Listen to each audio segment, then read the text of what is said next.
જય દ્વારકાધીશ। સૌથી પહેલાં તો હું તમારો ભાઈ ખૂબ ખૂબ આભાર માનીશ કે તમે મને આ વિડીયો બનાવવા માટે સજેશન આપ્યું, સલાહ આપી, તો તમારો ખૂબ ખૂબ આભાર। હું મહિલા આયોગ વિભાગ માટે વિડીયો બનાવું છું અને હું ટૂંકમાં અત્યારે જણાવીશ કે મારી ઉપર ખૂબ મોટી છેતરપિંડી, મારી ઉપર વિશ્વાસઘાત કરી અને મારા બાળકો છીનવી લીધા। એ લોકોએ 3 વર્ષ સુધી આખો ગેમ પ્લાન કર્યો અને એમાં મારા કુટુંબના દરેક ભુવાઓ, આગેવાનો અને બધા સભ્યો સામેલ છે અને એમાં મારી પાછળ તો કોઈ છે ને, એટલે અમારે સ્ત્રીઓને મર્યાદા એક હોય છે કે જે કાંઈ ડિસિઝન હોય તે પુરુષ જ લે છે। એટલે મારા કુટુંબનું કે કોઈ પણ હતું નહીં, ફક્ત મારા સસરાવાળા જ્યાં એ લોકો ભેગા થઈને એ લોકો બધી વાતો કરતા હતા કે શું કરવું ને શું નહીં। તો એ લોકોએ મારી ઉપર ખૂબ મોટી છેતરપિંડી કરી અને મારા બાળકો છીનવી લીધા અને હું ક્યારેય મારા બાળકો દેવા માંગતી નહોતી અને એ બધા એકોએક સબૂત મારી પાસે છે। જે લોકોએ જે મારી ઉપર કર્યું ને ખોટી રીતે મારા બાળકોને દત્તક લઈ લીધા છે, મારા જેઠે ને એને। એટલે મેં જે લખાણ જીવણભાઈ વરુને આપ્યું હતું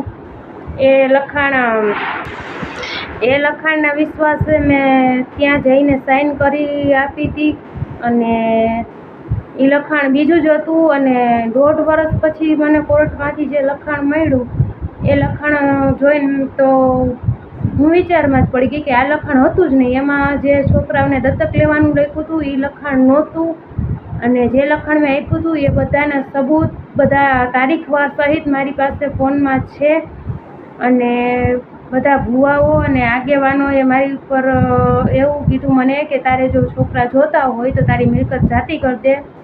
એટલે મેં કીધું વાંધો નહીં, મને મિલકત નથી જોતી, હું બધી મિલકત મારા છોકરાઓના નામે કરી દઉં છું।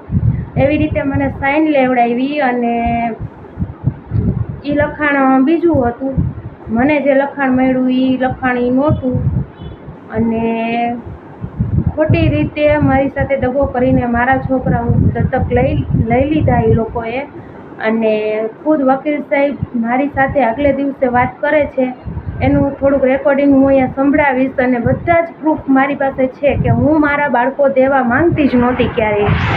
મારા મા બાપ કે મારી બાપ ગયો ગયો તો મારી મારા માટે કાયદેસરનું લખાણ એવું ન કરતી, મારી જિંદગી હેરાન થવું પડ્યું।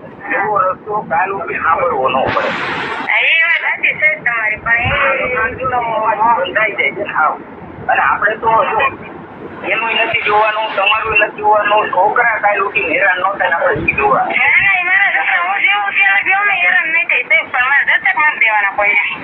તો તમે જોઈ શકો છો કે મારી ઉપર કેવડી મોટી છેતરપિંડી કરવામાં આવી છે।